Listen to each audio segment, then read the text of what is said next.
नमस्कार शेतकरी मित्रांनो, सर्वप्रथम सगळ्यांना जय शिवराय। आजचा पाऊस हा ठराविक भागांमध्ये सक्रिय राहू शकतो। आजची 4 एप्रिल पाहिजे तेवढी मोठी नाहीये, पण रात्री बेरात्री किंवा पहाटेपर्यंत सक्रिय होण्याचा अंदाज असलेले भाग जे आहेत हे आपण पाहूयात। मात्र 5 तारखेपासून तुम्ही चक्क 12 तारखेपर्यंत कुठल्याही प्रकारचे काम व्यवस्थित करू शकता, त्यामध्ये तुम्हाला बिलकुल अडथळा नाहीये। आणि आजच्या दिवस जे अडथळे आहेत ते आपण व्हिडिओच्या शेवटपर्यंत पाहूयात। मानतोय की महाराष्ट्रामध्ये हे वातावरण वारंवार का घडतंय, वारंवार घडणाऱ्या वातावरणाचा मान्सूनवरती परिणाम होईल का, तो प्रश्न मी मागेही सॉल्व्ह केलाय। कालही व्हिडिओ सांगितले की आजही 4 तारखेला कुठे पाऊस होणार आहे त्याबद्दल बघूयात। आजचा जो काही पाऊस असेल तो धुळे जिल्ह्याच्या काही मोजक्या भागांमध्ये, नंदुरबारच्या आणि शहादाच्या काही मोजक्या भागांमध्ये झालाच, तर नांदेडमध्ये तुरळक ठिकाणी सर्वांना धाक नाहीये। इकडे अकोला, अमरावती, चंद्रपूरच्या पुढचा भाग म्हणजे गडचिरोली परिसर जो काही जंगली भाग आहे अशा भागांना, आणि मराठवाड्यात विदर्भात पाहायला गेलं तर एक तुरळक भाग असे आहेत ते छत्रपती संभाजीनगर, जालन्यामध्ये, अकोल्यामध्ये, बुलढाण्यामध्ये, परभणीमध्ये, बीडमध्ये आणि माजलगाव वगैरे पट्ट्यामध्ये। बरं, हा पाऊस का ऍक्टिव्ह होऊ शकतो यामागचं शास्त्रीय कारण असं आहे की अनेक ठिकाणी मुसळधार झालाय, काही ठिकाणी बाष्पयुक्त वातावरण तयार होण्यासारखे आहे। उष्णतेची भाप होणं, जे ओलसर रान झाले काही ठिकाणी त्या रानातनं बाष्प तयार होणं आणि वारे स्थिर असणं, गरमीची लेवल बनणं। काल देखील गरमीच्या लेवलमुळेच हा पाऊस मोठा पडला। तो भाग आपण बघितलाय, घाटसावळी वगैरे जे काही परिसर आहे तो परिसर जो मी स्टेटसला ठेवला आणि फेसबुकलाही सांगितलाय। तर अशा प्रमुख भागांमध्ये वातावरण हे सक्रिय होऊ शकतं।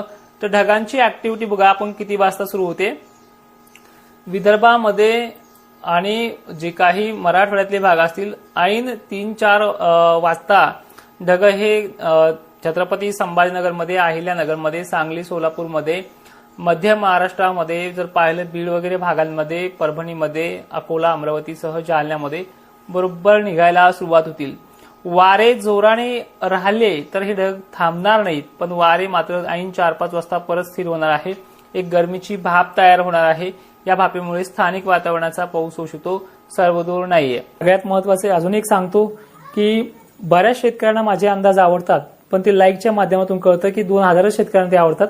तर तुम्हाला माझे अंदाज आवडत असतील तर लाईक करा, कारण की बऱ्याच शेतकऱ्यांपर्यंत ते मेसेज पोहोचतो। 5 तारखेपासून हळद उत्पादक असेल, कांदा उत्पादक असेल किंवा इतरही कुठले कामं करत असाल तर ह्या कामासाठी आजच्या दिवस तरी तुम्ही ते जे काम रोज झाकून ठेवताय, काही ठिकाणी जरा उशिरा आलाय, काही ठिकाणी 1 दिवस उशिरा आलाय, तर अशा शेतकऱ्यांनी फक्त आजच्या दिवस 4 एप्रिलच्या संध्याकाळपर्यंत झाकून वगैरे ठेवणं, जे काही तुम्ही दिवस मावळता करता त्याच पद्धतीनं। पण 5 तारखेपासून तुम्ही निवांत राहा। 11-12 तारखेपर्यंत त्रास नाहीये।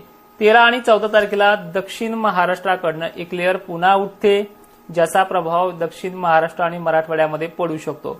बरं, हे झालं की पुन्हा एक वातावरण 20 तारखेच्या आसपास क्रिएट होणार आहे। हे तुम्हाला खरं तर 8 दिवसा अगोदर सांगितलेले, व्हिडिओ शेवटपर्यंत पाहत चला जा।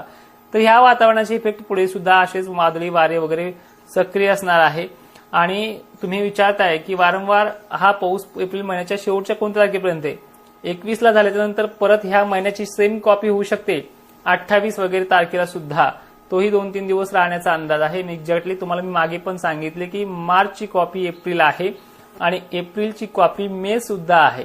यंदाच्या ज्या काही पेरण्या असतील ह्या मान्सूनच्या पावसावरती थोड्याफार प्रमाणामध्ये पण अवकाळीवरती होण्याचा अंदाज आहे, जो अवकाळी पाऊस तुमच्या वळणाभरेपर्यंत पडू शकतो।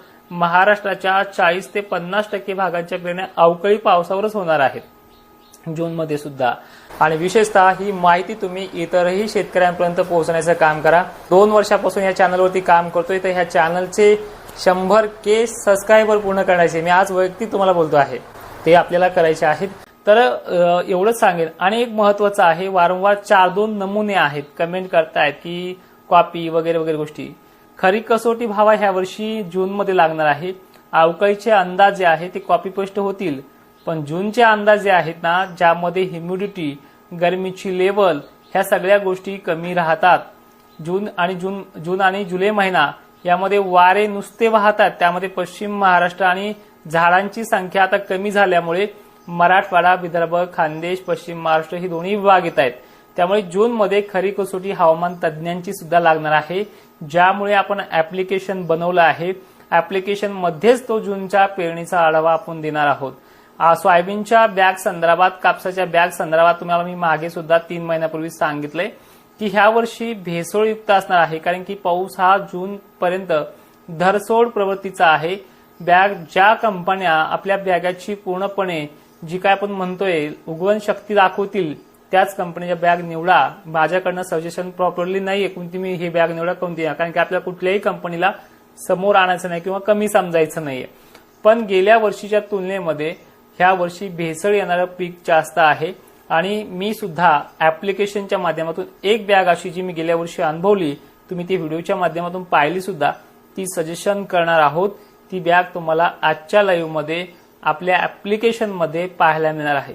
बाकी पावसासंदर्भात बोलायचं झालं तर 5 तारखेपासून तर 12-13 तारखेपर्यंत निवांत राहा. कामे सुरळीत पार पडणार आहेत आणि जे कोणी नवीन असतील जिथे जिथे तोडकर हवामान अंदाज असेल तिथे फॉलो करून ठेवा, कारण की जून आणि जुलै महिन्यामध्ये कॉपी पेस्टमुळे जो डाग लागत चाललाय त्या डागाला खरं पितळ कोणाचं उघडं पाडायचे ते आता मी करणार आहे. माहिती शेवटपर्यंत पाहणाऱ्या शेतकऱ्यांचे धन्यवाद आणि ही माहिती सर्व शेतकऱ्यांना पाठवण्याचा प्रयत्न करा. जय शिवराय.